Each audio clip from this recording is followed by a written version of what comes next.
Hi everyone, this is Rika Pender, and I'm here to present my presentation on college students in the restaurant industry and the lessons learned. So I had 3 participants. These are not their actual photos.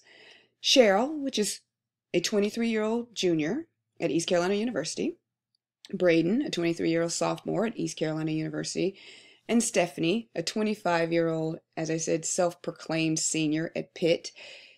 Hard to be a senior, but she has taken many different classes, and she has a few associate's degrees, and now she's getting another degree, so she considers herself a senior, as she is not going to ever take another class, as she put it.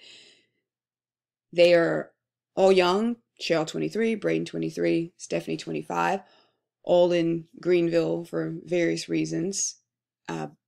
None actually came here to go to school. Well, that's not true. Braden came here to go to school, and they have all ended up in school here, and they have a lot in common. And a lot of their answers that they gave throughout were very similar. Very similar. Not many things went off base. I mean, you had your individual things that people said, but when it came to certain questions, I got a lot of the same answers. And I think I expected that. So we'll just start by saying that college students are a pivotal part of the service industry, and many college students get their first job waiting tables in restaurants and stay with the profession their entire college career. And even though there's a high turnover rate in the restaurant industry, many servers and bartenders just go from one restaurant to the other because the experience is highly valued. So college students have busy schedules, and waiting tables and bartending can be inconvenient to your college life. So I wanted to know, what lures them to this profession? What do they gain from these positions? The 3 subjects studied, as I said, are close in age from various parts of the country. And they all chose to work in full service restaurants. So I'm going to focus on what makes them stay in the food service, what sacrifice servers make when it comes to school, and what life lessons are gained while working in college. Because there are some significant things that you learn waiting tables that you will never learn in a college classroom. From the age of 18 to 25, and few years here and there afterwards, I was a food server, bartender, I've bussed tables, I've run food. I've pretty much done it all when it comes to the restaurant. I've even cooked. And not because I was actually a cook. And there are things that I learned that I definitely never learned sitting in my classes.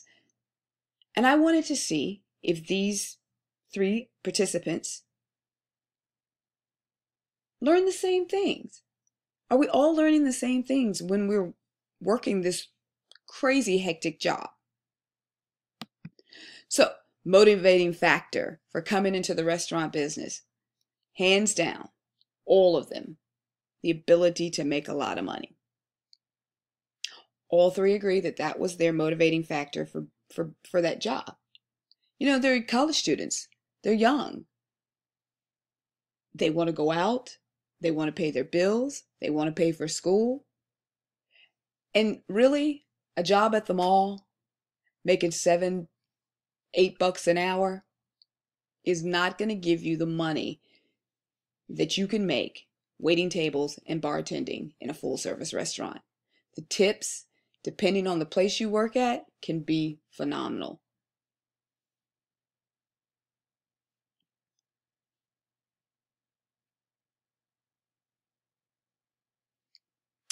So I asked them all, how has the work affected your performance in school? Now, Stephanie works at a different restaurant, and I will not be naming the name of any of the restaurants because I'm using the real participants' names. Stephanie works at a different restaurant where they don't open until 5 p.m. So she said that she had no negative drawback from working in school while in school, because she has time to do her classes, go to school, do work before she ever has to go in. And there are times where she gets breaks and she can check in on school assignments and things like that. Now, Braden and Cheryl work at the same restaurant, a very busy restaurant that opens at 11 a.m., closes at 2. And they run into scheduling conflicts. They run into problems of being able to schedule classes, because you have to schedule your classes at the beginning of the semester. And working that out in a situation where you don't know if you're going to be working the late shift and then having to open. So these guys I observed one night with Braden that he looked absolutely exhausted. And he said, I'm closing. So they close at 2. Then they have to close down the restaurant, mop, sweep. They do all that. Put away everything. You have side work in a restaurant, and he's a bartender, so he has a lot of closing out side work. And he had an 8 o'clock exam the next day, and he was like, I just don't know how I'm going to do it. And then after class, he said he had to come into work. So I understand, and I feel him. I've been there and I understood. So in a restaurant, in his situation, with such a varied degree of time that they're open, I see the scheduling conflicts that he runs into, and that how that has affected his performance in school. Cheryl and Braden both said it has affected them negatively to a point. They always seem to somehow get their work done. They always pull it out, but they do and have seen grades slip, not do as well on certain assignments because they just weren't as focused and into it as they could have been had they not have to work a schedule. So I also went into to school or not to school. So have you ever blown off work for school?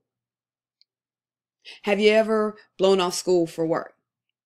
None of the participants had ever blown off work for school. None of them never said, this assignment or this class is more important than me going to school.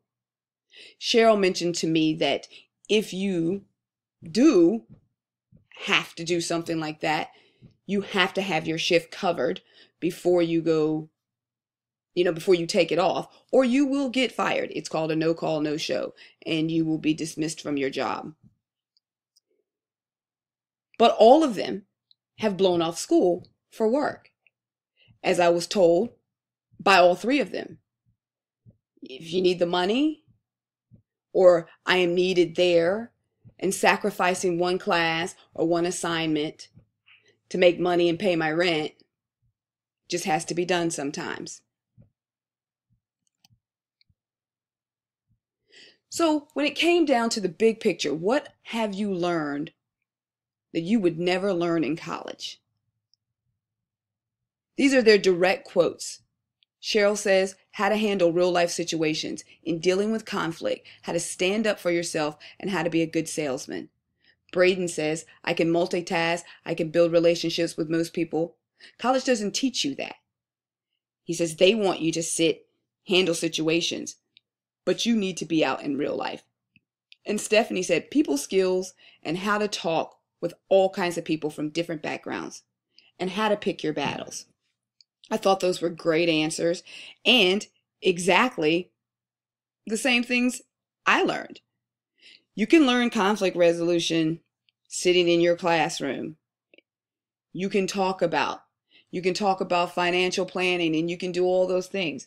But until you click off how to make change and know the percentage of a tip, until you talk to someone from a place that you've never seen or heard from before, that you've not met that person in your life in college, to garner friendships with people, One thing they all said that they have gained from this job was lasting friendships. Friendships that will take them on. It's a family. Restaurants are a family. And you learn valuable information that you're never going to get in a classroom. You learn real life skills. So as stated earlier, the main reason for all the participants to enter the restaurant business while in college, it goes much deeper than money. This industry shows you what you are really made of. It helps you stand on your own 2 feet and empowers you and teaches college students lessons that they will never learn in a classroom. And that's a good thing. Thanks for listening, guys.